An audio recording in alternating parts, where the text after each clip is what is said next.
wabarakatuh. Salam dan bahagia.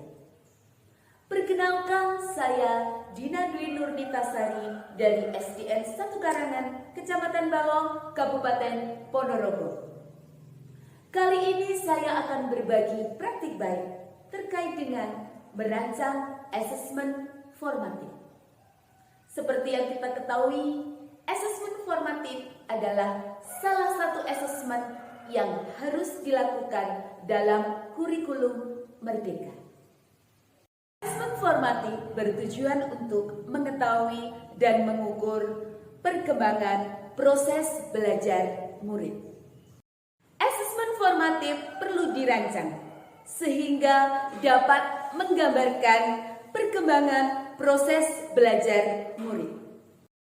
Dalam video kali ini, saya akan membagikan praktik baik terkait dengan cara merancang asesmen formatif.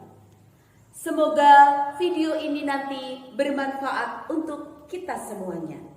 Selamat menyaksikan. Tujuan asesmen formatif adalah memperoleh informasi tentang perkembangan proses belajar murid. Artinya dalam asesmen ini, guru menilai apa saja proses yang berjalan selama murid belajar di dalam ataupun di luar kelas. Konsep asesmen formatif adalah assessment for learning. Artinya asesmen untuk perbaikan proses pembelajaran.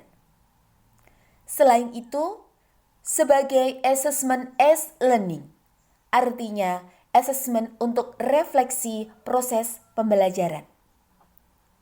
Hasil dari asesmen formatif bukan merupakan hasil belajar, akan tetapi hasil untuk memperbaiki proses pembelajaran dan juga untuk refleksi proses pembelajaran.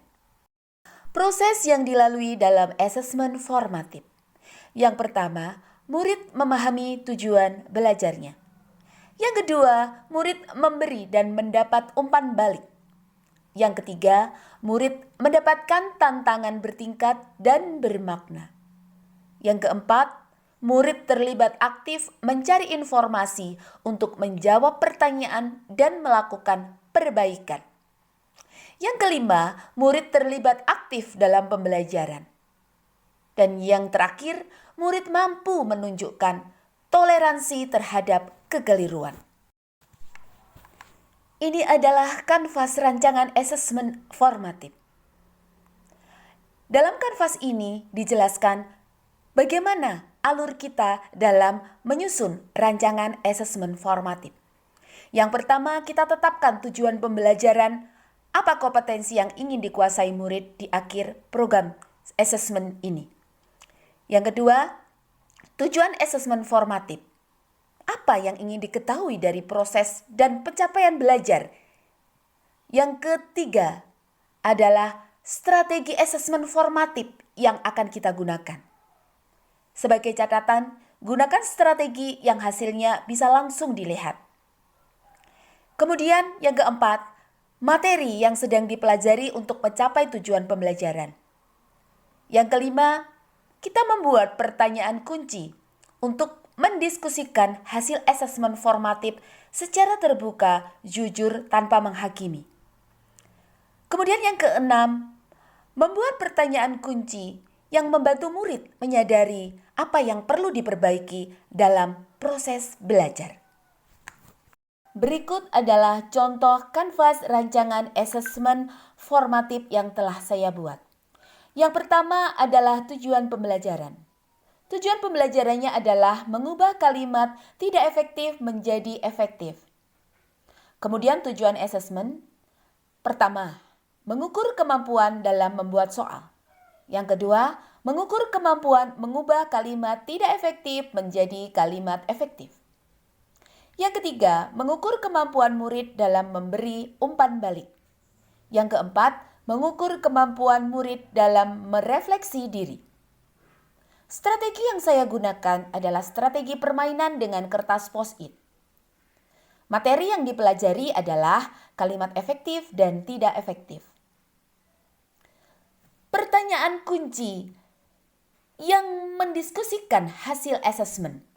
Pertanyaan pertama adalah, apa kesulitan yang kamu hadapi saat membuat soal?